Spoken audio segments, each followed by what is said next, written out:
Hello বন্ধুরা, কেমন আছো তোমরা সবাই? আশা করছি সবাই খুব ভালো আছো। আমি অনিতা চলে এসেছি আজকে আরও একটি নতুন ভিডিও নিয়ে।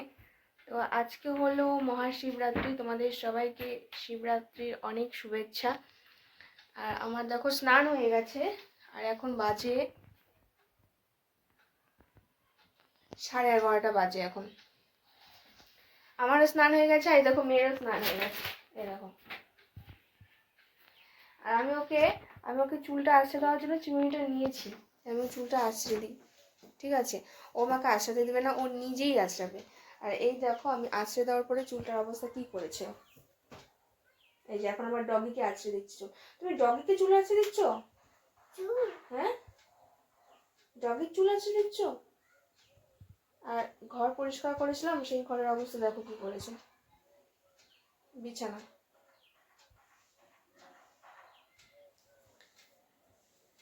আমি গিয়েছিলাম বাইরে, গিয়েছিলাম কবে, বুধবার দিন গিয়েছিলাম। বুধবার দিন গিয়েছি, শুক্রবার দিন সকালবেলা, মানে কালকে সকালবেলা আমি এসে পৌঁছেছি।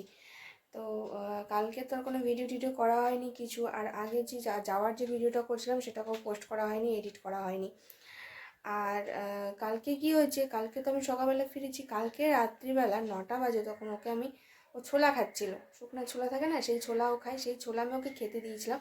তো ছোলা খাচ্ছিল, হঠাৎ করে দেখি এসে আমাকে নাক দেখাচ্ছে, ওর নাকটা দেখাচ্ছে। আমি বলছি কী ব্যাপার, নাকে কী হয়েছে? তারপর ভালো করে, বেবি যাবো না বাবা, তারপর ভালো করে দেখি নাকের ভেতরে এই জায়গাটায় একটা ছোলা ঢুকে আছে ওর। বাইরে যাবো না বাবা, আজকে বলবো হবে, পূজা দেবো, তুমিও বলবো দেওয়া। হ্যাঁ, তো এই জায়গাটা একটা ছোলা ঢুকেছিল ওর নাকের। তো আমি তো অনেক চেষ্টা করলাম রুমাল দিয়ে বের করার, কিন্তু বের হলো না। সঙ্গে সঙ্গে আমার দাদা আমাকে আর ওকে নিয়ে গেল হাসপাতালে। আমি আর দাদা মিলে ওকে হাসপাতালে নিয়ে গেলাম কালকে রাত্রি, তখন প্রায় 9:30 বাজে সেই সময়। তারপরে ডাক্তার ওকে এখান থেকে ছোলাটাকে বের করে দিল। মানে ছোলাটা এমন জায়গায় আটকে ছিল না, ওটা মানে বেরও হতো না, ওটা ভেতরেও ঢুকতো না। ওর কষ্ট হতো যদি কালকে সঙ্গে সঙ্গে সেই সময় ওকে হাসপাতালে না নিয়ে যেতাম। তো আমি তো ভয় পেয়ে গিয়েছিলাম প্রথমে, কি হবে এখন, ব্যথাই পাবে নাকি। তো বেশি ব্যথা লাগেনি বের করার সময়, তো বের হয়ে গেছে। কালকে রাত্রেবেলা এই কাণ্ড করেছে, কালকে সকালবেলা আমি ফিরেছি, রাত্রেবেলা এই কাণ্ড করেছে। রাত্রেবেলা আমি আর দাদা দুজনে মিলে আবার ওকে হাসপাতালে নিয়ে গেছি ছোলা বের করার জন্য। তো এখন স্নান হয়ে গেছে, স্নান আর পূজা দেবো এখন। পাপা পাপা বাবা, বাইরে 2 দিন ধরে ট্রাভেল করা হয়েছে, ও প্রচণ্ড ক্লান্ত হয়ে পড়েছিল। শুধু ও না, আমরা সবাই, আমিও বাবাও। ট্রেনের টিকিটটা ঠিক মতন করতে পারিনি। যাওয়ার টিকিটটা তো একজনের ছিল, বাবার নামে ছিল, আমারটা তো আমি জেনারেল কেটে চলে গিয়েছিলাম।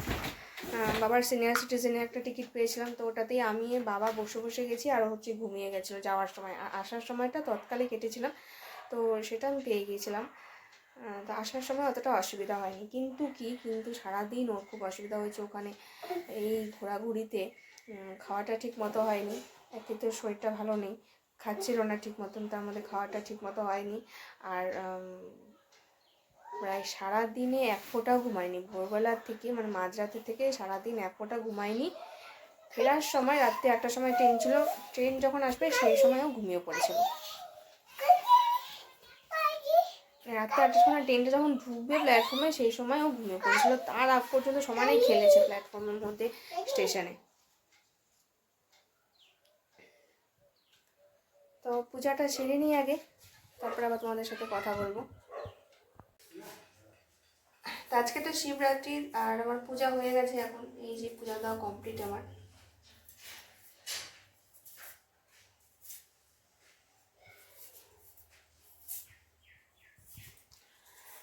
আর আমি এখন তো সবাই পূজা দেবে, বাড়ির সবাই পূজা দেবে একে একে, তো সেগুলো সবই রেডি করা আছে, সবাই এসে এখন পূজা দেবে। আমার পূজা কমপ্লিট হয়ে গেছে, আমি এখন বাইরে যাব, দেখি মেয়ে কী করে। আর সবাই পূজা দেবে তার জন্য রেডি করা আছে সব কিছু, ফল ফুল আর বেলপাতা, দুধ, সমস্ত কিছুই রেডি করাই আছে। আর এই যে আমার পূজা দেওয়া কমপ্লিট।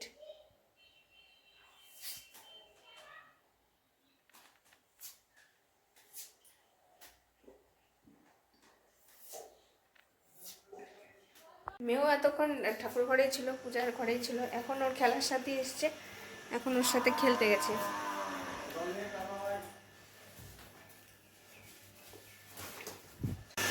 কই খেলে খেলে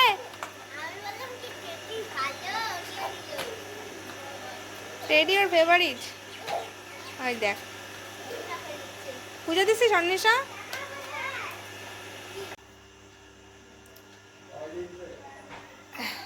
এখন বাজে 1টা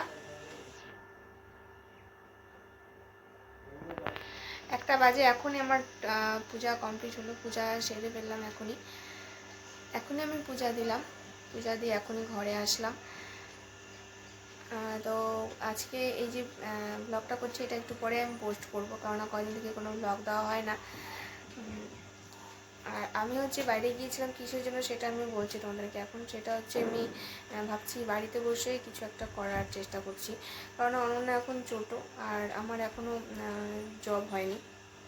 তো যতদিন না জব হচ্ছে ততদিন তার ঘরে বসে থাকতে পারবো না। আমি চেষ্টা করছি জবের, আশা করছি হবে, হতেই হবে, না হলে হবে না, হতেই হবে, এটাই আমার বিশ্বাস, জব আমার হবে।